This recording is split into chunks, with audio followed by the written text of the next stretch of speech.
When people can't afford housing, our politics tends to break. Miami just proved it.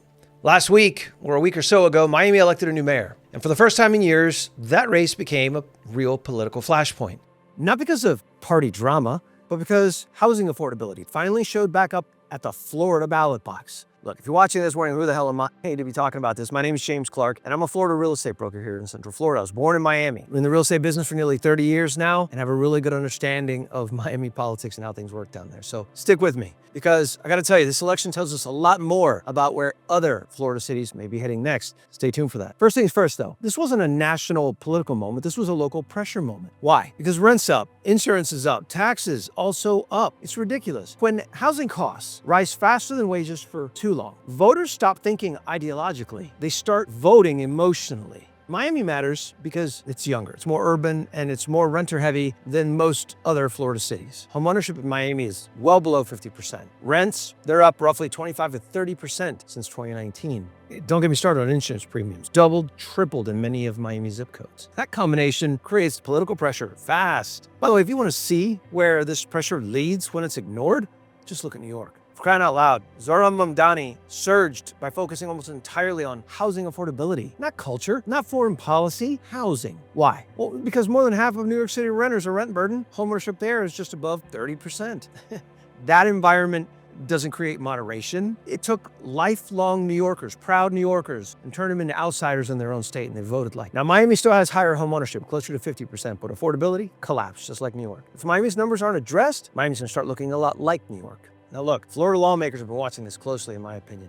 That's why we have seen and are seeing rapid changes to housing-related laws over the last 2-3 years. For example, in 2023, Florida eliminated one-way attorney's fees in insurance disputes. I don't know if you guys saw that, but it came through revisions to Florida Statute 627. Why? Because nearly 80% of all insurance lawsuits in the United States were right here in Florida. Did you know that? 80%. That's insane. After that change, litigation dropped off a cliff, and more than a dozen insurers re-entered the Florida market. That wasn't ideological. That was about Florida's survival. In 2024, Florida also passed House Bill 621. Before this, homeowners had to go through full eviction proceedings if they had someone unlawfully occupying their house, aka squatters. Now, law enforcement can bounce them. They can prove no legitimate lease exists. That's it. It happens quick. These little victories for Florida homeowners, they matter, and we need more of them. Now look, Miami has always been dramatic. This is a city that gave us Miami Vice, pastel suits and speedboats and cops chasing bad guys while synth music played in the background, right? Where everyone thought that the problem was drugs, crime, and excess, when in reality it was always about money and pressure. Miami politics didn't suddenly get emotional, ran out of room to pretend that housing affordability is not the main character of their story. Rents jump to 25-30%, insurance doubles, triples, and wages don't keep up. Like I said, people stop arguing ideology. Instead, they start to ask one simple question: how the hell am I supposed to live here? And that's why this mayoral race mattered. Not because Miami turned left or right, but because housing finally walked on stage and grabbed the damn microphone. And I hope everyone's listening. Miami's got home ownership that's still near 50%, but it's a pressure cooker, one we can't ignore. We've already seen what happens when that pressure gets ignored. New York is the cautionary tale. Lifelong residents getting priced out, renters burdened, voters lashing out because the system stopped working for them. Miami isn't New York yet, but affordability is cracked. Let's not lie about it. And look, it's very obvious Florida lawmakers know it. That's why we see things happening.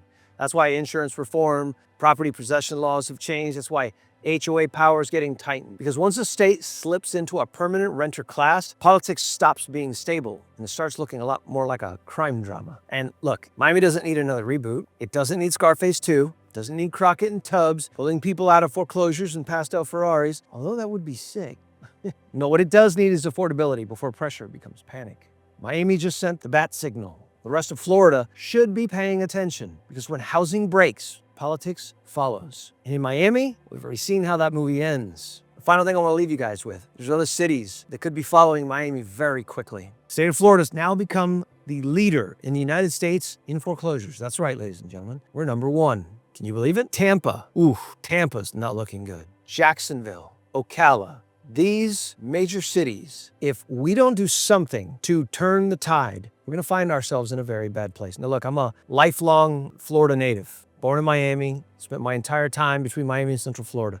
I love the state. I'll hopefully die here. But let me tell you something, we got to fight for it right now. And my message to anyone watching this in Florida leadership and in government, keep making moves, but make them faster. This mortgage portability and all the things that you guys are trying to do from an affordability standpoint and taxes on homestead, like, we need those moves to be made quickly. Start to look a lot like New York. And I know you guys are doing good things. I applaud our governor and the administration, but more needs to be done and faster before it's too late. All right, there's a lot of warning signals. If you got some value out of the Miami Vice references, damn it, drop your boy a sub. All right, it's the least you could do.